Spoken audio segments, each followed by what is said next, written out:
तो जनाब सबसे पहले इंस्टॉलेशन के बारे में आपको बता दूं कि जब आप अपने MPPT चार्ज कंट्रोलर जो कि सिमटेक का है, ख़ास तौर पर सिमटेक की मैं बात कर रहा हूं, इसको जैसे आप इंस्टॉल करेंगे तो यहाँ पर आपको एक ये बीप सुनाई दे रही है, जो कि ये बीप देगी कि सोलर अभी इसके साथ कनेक्ट नहीं है। तो जब तक आप सोलर कनेक्ट नहीं करेंगे ये बीप आती रहेगी। और यहाँ पर जनाब आपको ये एरर देखने को मिलेगा, PV नॉट कनेक्टेड। तो आप जैसे ही इसके कनेक्शन PV के कर देंगे तो ये ऑप्शन ख़त्म हो जाएगा।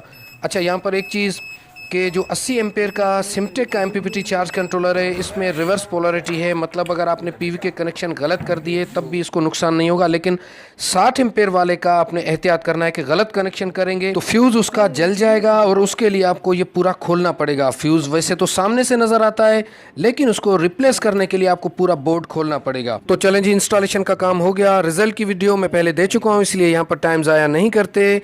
अब मैं कोशिश करूँगा प्लेलिस्ट में सोलर सिस्टम से इस MPPT चार्ज कंट्रोलर की वीडियोस को अलग कर दूं, ताकि आपको सिर्फ़ और सिर्फ MPPT चार्ज कंट्रोलर की वीडियोस ढूंढने में आसानी हो। और जनाब ये PWM चार्ज कंट्रोलर भी यहाँ पर लगा रहेगा।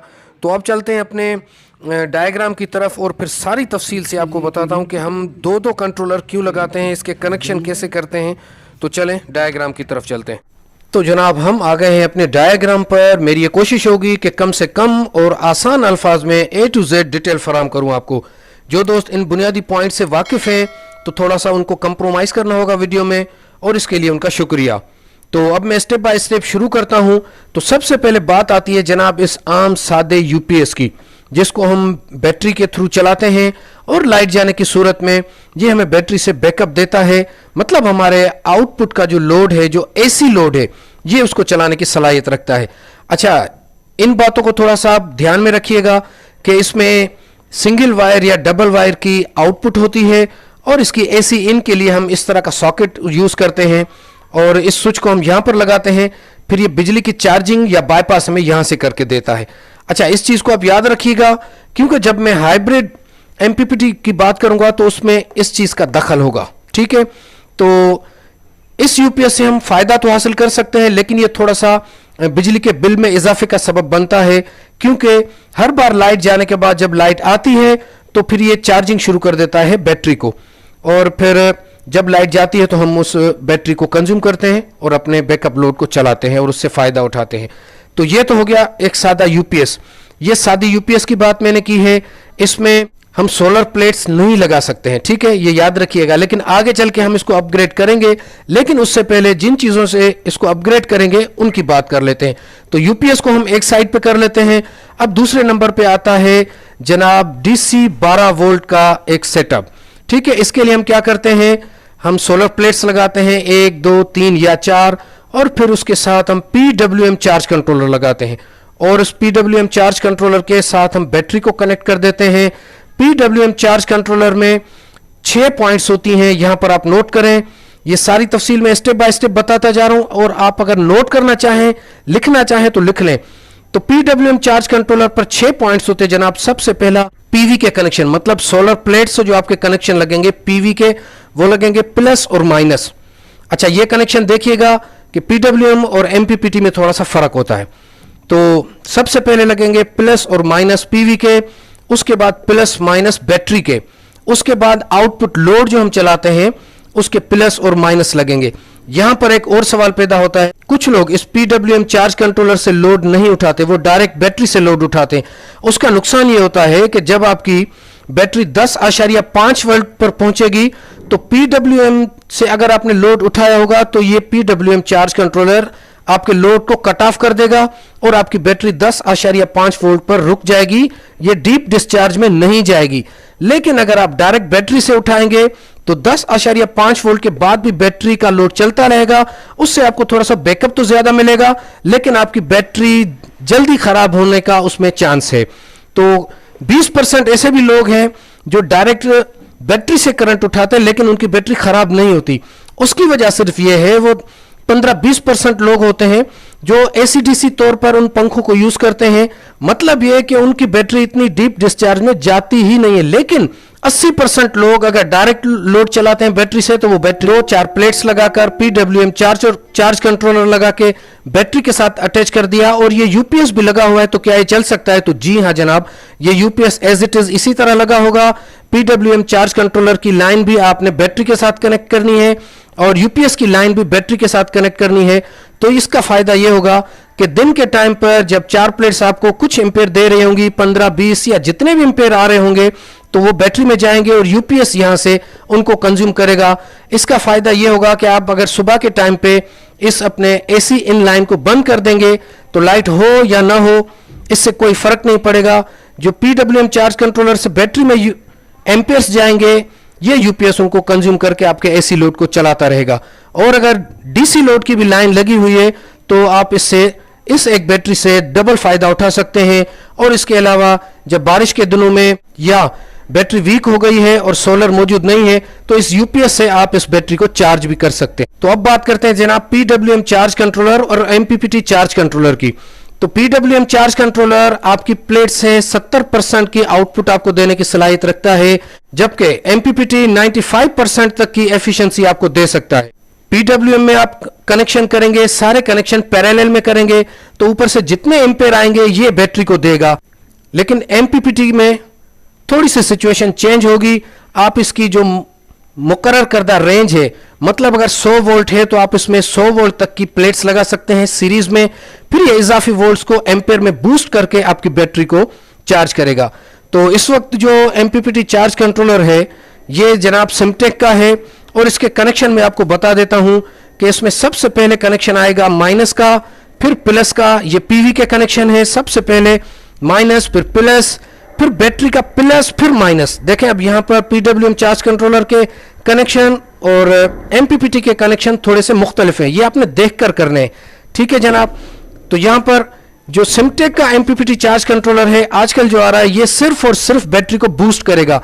इससे आप आउटपुट लोड, डीसी लोड नहीं उठा सकते, लेकिन कुछ MPPT चार्ज कंट्रोलर ऐसे हैं जिनके साथ आप डीसी लोड भी उठा सकते हैं। तो अब जनाब बात आती है कि हम MPPT चार्ज कंट्रोलर क्यों परचेस करते हैं। देखें, अगर आपके पास डीसी सिस्टम लगा हुआ है PWM चार्ज कंट्रोलर वाला, या अगर यूपीएस भी लगा हुआ है, तो PWM चार्ज कंट्रोलर आपको 10, 15, 20 एम्पेयर तक दे सकता है। इससे ज्यादा आप इस पर प्लेट्स भी नहीं लगा सकते। तो आप फिर क्या करते हैं कि आप MPPT पर जाते हैं, क्योंकि इसकी यह खासियत है कि इसके साथ बड़ी प्लेट्स भी लग जाती हैं, जबकि PWM चार्ज कंट्रोलर के साथ आप बड़ी प्लेट्स नहीं लगा सकते। अगर लगाने को लगाएंगे तो लग जाएंगी, लेकिन फिर वो इजाफी वोल्ट को ज़ाया कर देगा। लेकिन MPPT में इस तरह नहीं है। अगर MPPT चार्ज कंट्रोलर के साथ आपने एक प्लेट भी लगा दी 500, 550 वाट की, तो वो आपको तकरीबन 35 से 40 एम्पेयर बूस्ट करके आपकी बैटरी को देगी। तो इससे क्या होगा कि आपकी बैटरी भी चार्ज होगी और अगर डीसी लोड या एसी लोड आप चलाएंगे तो वो भी मैनेज होता रहेगा, लेकिन उसको मैनेज करने की ज़रूरत है। ऐसा ना हो कि आप 30-35 एम्पेयर मिल रहे हैं और आप 25-30 एम्पेयर का ही कंज्यूम कर रहे हैं, तो फिर बैटरी चार्ज नहीं होगी। लेकिन मकसद है कि MPPT चार्ज कंट्रोलर हमें इजाफी एम्पेयर्स देगा, जिससे हमारा लोड सारा दिन चलता रहेगा, सिस्टम बंद भी नहीं होगा और बिजली की भी बचत होगी हमारी। तो अब सवाल पैदा होता है कि आपके पास इस तरह का यूपीएस लगा हुआ है और 12 वोल्ट का एक सिस्टम लगा हुआ है, तो उस पर आप MPPT भी लगा सकते हैं। तो जी हाँ जनाब, बिल्कुल आप लगा सकते हैं उस पर MPPT चार्ज कंट्रोलर। अगर आपके पास इस तरह का MPPT चार्ज कंट्रोलर है जिसके साथ आप आउटपुट लोड उठा सकते हैं, तो फिर इस PWM चार्ज कंट्रोलर को आप हटा देंगे। अगर इस तरह का आपके पास MPPT है जो सिर्फ और सिर्फ चार्जिंग की जिसमें सहूलत दस्तयाब है, तो फिर आप PWM चार्ज कंट्रोलर को नहीं निकालेंगे। फिर आप सिर्फ और सिर्फ ये करेंगे कि इसके PV के कनेक्शन को आप कैंसिल कर देंगे। PV के कनेक्शन आप MPPT चार्ज कंट्रोलर में करेंगे और बैटरी के कनेक्शन आप बैटरी के साथ कर देंगे। 12 वोल्ट का लोड आप PWM से उठाएंगे, क्योंकि इस पे PV लगी हुई नहीं होगी, तो सिर्फ लोड उठाने के लिए, ताकि आपकी बैटरी को ये सेव कर सके। और अगर यूपीएस भी लगा हुआ है तो वो भी आप इसके साथ लगा सकते हैं। ये तीनों चीज़ें कंबाइन हो सकती हैं, इसमें कोई फ़र्क नहीं पड़ेगा कि यहाँ से चार्जिंग हो रही है या इससे तो चार्जिंग नहीं होगी, क्योंकि इसकी PV कनेक्शन ख़त्म हो जाएंगे। तो अगर MPPT के भी आपके बैटरी के साथ कनेक्शन होगा तो इसमें किसी भी किस्म का कोई नुकसान नहीं होगा। इन तीनों को आप एट ए टाइम लगा सकते हैं, बल्कि इनकी रिजल्ट बहुत ही अच्छी रहती है। अब एक और सवाल पैदा होता है कि आपके पास पुराना यूपीएस है, तो उसके इस कनेक्शन को आपको, क्योंकि जब आपको 40 एम्पेयर ये दे रहा होगा तो आप सुबह को क्या करेंगे, बिजली को रोज आपको बंद करना पड़ेगा, ठीक है। यहां से आप इसकी लाइन को बंद कर देंगे तो ये बैटरी से अपने लोड को उठाएगा। तो इसलिए एक ऑप्शन इसमें आया है हाइब्रिड का। हाइब्रिड का ये फंक्शन है कि आप ये जो एसी की लाइन है, इस एसी की लाइन को यहां से निकालेंगे इस सॉकेट से, और ये चली जाएगी जनाब इसके आउटपुट में, यहां पर एमपीपीटी में। ये जो यूपीएस की लाइन है जो एसी इन की है, ये चली जाएगी जनाब आपके एमपीपीटी के आउट में चली जाएगी, और इस सॉकेट की लाइन आप देंगे जनाब एसी इन के अंदर। तो ये क्या करेगा, जैसे ही सुबह को सूरज निकलेगा, वोल्टेज बढ़ेंगे, एम्पेयर्स आएंगे, तो ये इस बिजली को कट ऑफ कर देगा, जिससे आपका यूपीएस की ये लाइन जो थी इनकी, ये खुद ब खुद बंद हो जाएगी ऑटो। वैसे आप यहां पर मैन्युअली बंद करते थे सुबह, और एमपीपीटी इसको खुद ब खुद सुबह को बंद कर देगा, और शाम को जब सूरज ढल जाएगा तो ये इसको दोबारा चार्जिंग को ऑन कर देगा। तो सारा दिन आपके यूपीएस की लाइन बंद रहेगी, जिससे ये होगा कि एमपीपीटी जितने भी एम्पेयर्स देगा ये सिस्टम सारा चलता रहेगा, और शाम को ये चार्जिंग के लिए खोल देगा। हाइब्रिड का सिर्फ ये फंक्शन है, सिर्फ स्विचिंग का है, एक इसके अंदर रिले लगी हुई है, और हाइब्रिड का कोई काम नहीं है। अच्छा, यहां पर एक और सवाल पैदा होता है कि एक यूपीएस हम लगाएं इस तरह का, पीडब्ल्यूएम चार्ज कंट्रोलर भी लगाएं, उसके साथ एमपीपीटी भी लगाएं, तो इस झंझट में हम क्यों पड़े। अगर हम ऐसा यूपीएस परचेस कर लें जिसके साथ सोलर प्लेट्स भी हम लगा सकते हैं, तो फिर इन सारी चीज़ों की कोई ज़रूरत नहीं होगी। 2 प्लेट्स लगा दें इस यूपीएस के साथ, और हम बैटरी से उसका एसी लोड उठाएं। अगर ज़्यादा से ज़्यादा आपको डीसी लोड उठाना है तो उसके लिए एक पीडब्ल्यूएम चार्ज कंट्रोलर लगा के बैटरी के साथ, और आउटपुट लोड यहाँ से उठा लें।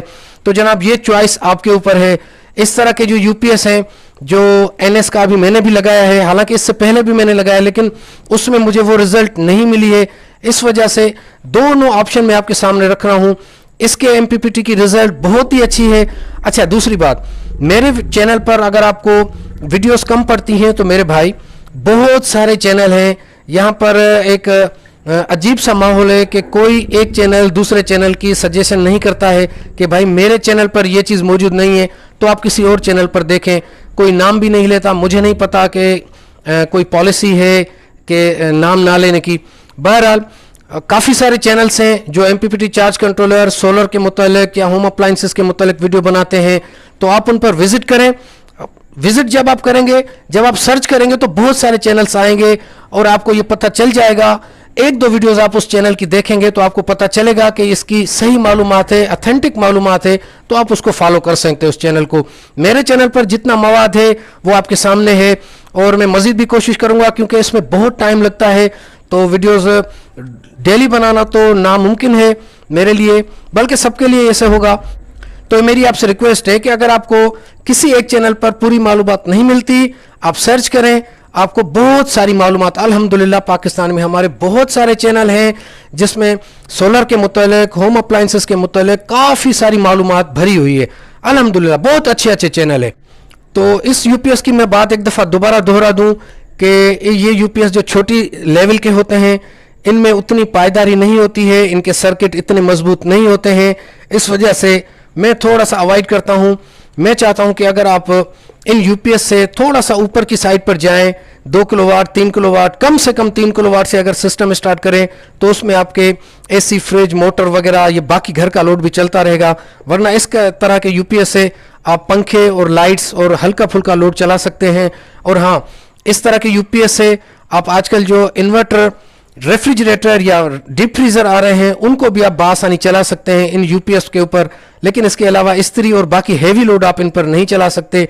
तो बिजली की जितनी प्राइस बढ़ रही है, तो इस हिसाब से आप कोशिश करें कि कुछ साल लगा लें। 1-2 साल अगर इंतज़ार करना पड़ता है तो इंतज़ार करके आप एक बड़े सिस्टम से स्टार्ट करें, तो वो आपके लिए बेहतर होगा। उसकी वारंटी भी ज़्यादा होती है, उसकी लाइफ भी ज़्यादा होती है बनस्बत इन छोटे यूपीएस की, ख़ास तौर पर जिन पर सोलर की लाइन लगी हुई होती है। तो कोशिश करें कि बड़े सिस्टम तक जाएं।